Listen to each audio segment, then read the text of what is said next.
You are now responsible for completing the following work in addition to the work you're already responsible for. Words that send shivers down the spines of employees. You hear that a group of workers are being let go and, surprise, it's their workload that you're responsible for now. Management tells you that you should have plenty of time to complete this additional work. But you know you'll end up working 5, 10, maybe even 20 additional hours to get all of this work completed. The thought of this almost makes you want to cry. Anxiety brews.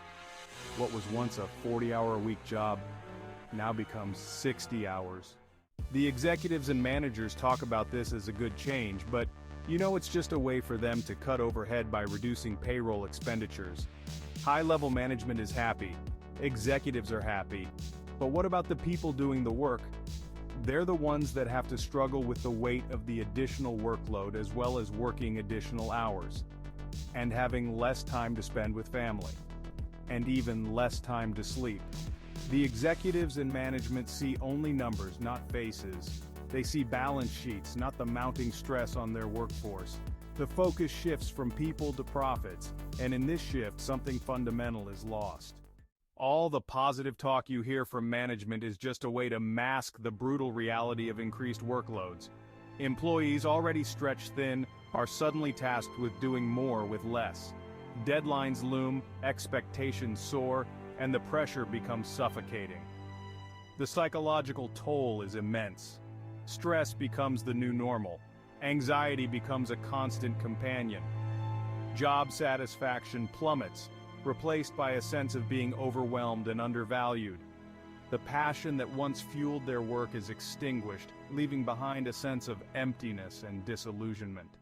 Employees are forced to wear multiple hats, their roles blurring into an indistinguishable mass of responsibilities. They become jacks of all trades, and masters of none. This constant juggling act takes a toll. Burnout becomes rampant. The joy of work is replaced by a sense of drudgery. They are no longer contributing, they are merely surviving. The human cost of seeing profits over people is immeasurable, leaving behind a trail of crushed spirits. The tragedy of this situation is not just the increased workload or the stress, it's the erosion of human dignity. When employees are treated as expendable resources instead of valued contributors, their sense of self-worth is chipped away. They are no longer seen for their unique talents and contributions, but become cogs in a machine designed for efficiency and profit.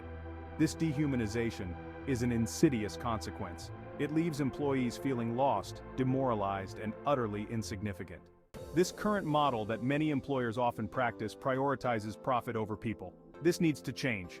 There are alternative strategies that prioritize employee well-being and foster a culture of respect and value. But the majority of employers can't see this. They can't see past the greed of increased profits.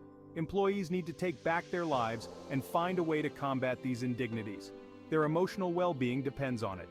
Join us in the next video as we find a solution for employees to take back their lives.